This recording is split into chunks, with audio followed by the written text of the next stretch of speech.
脆弱的时候可能就睡觉。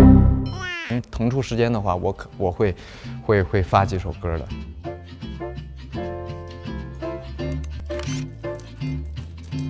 我特别喜欢到最后那个哈尔搬家了之后，然后打开那扇门，说苏菲，这是我给你的礼物，然后带他去了那个秘密花园。他那么多年的一个情愫，那么一个念想，然后在那一刻，然后全都跟他说了。刚出场的时候是一个比较看起来有点高傲，对所有的事情都是有一点俯视的感觉，但他其实内心也有比较脆弱的一面。就其实也不光是我吧，我觉得有很多演员呀，其实都有这方面的感觉。大家都是一个普通人，当回归到生活的时候，还是会有很多的烦恼让自己难过，但是这个时候你是不会向别人展现出来的。脆弱的时候可能就睡觉用短暂的时间来治愈这种情绪吧。消化情绪的这种过程也算是慢慢学习或者适应的过程。我只要回到我的房间，我觉得那就是我的秘密花园。当就是没有太多眼睛看着我的时候，我觉得那是最放松的。回到房间可能就我会喜欢弹吉他呀什么的，然后我就自己唱唱歌，然后好好的消化一天的事情。如果太晚了的话，就会唱一些比较安静的歌。白天如果没有工作，我会喜欢唱一些比较躁动的歌啊，就是我会喜欢用音箱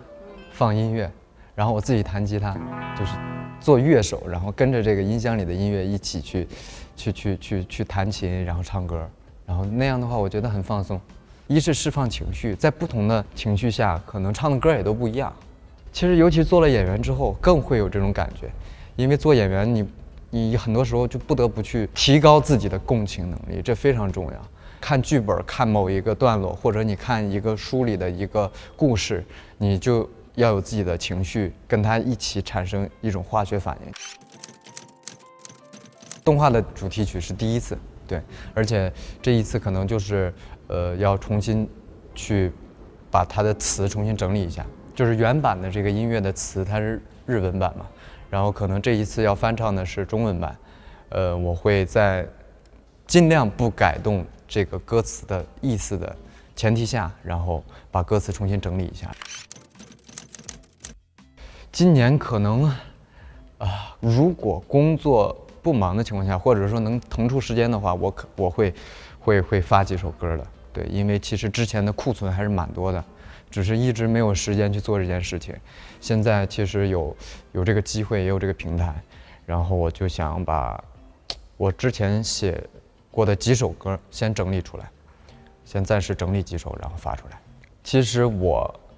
喜欢音乐，然后包括我喜欢写歌这些，其实还是受了很多就是音乐界的前辈的影响。就比如说梁博呀，就是我觉得他非常有才华。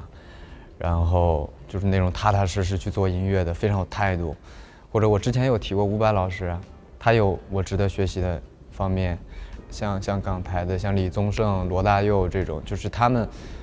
我都觉得能够用最朴实的曲风，去写出很经典的歌曲。不管是拍电影也好，还是写歌，我觉得真正要做的就是你好好写出一个作品。然后不光是当下去一个快的消费，就很快就过去了，而是我觉得他哪怕没有说第一时间火爆，或者说被很多人关注，但是他细水长流，或者说10年后、5年后，突然在某一个阶段被很多人认可，我觉得这是就是作为一个文艺工作者，或者说一个创作者，我觉得非常非常宝贵的一点。自由、生命、爱、生活。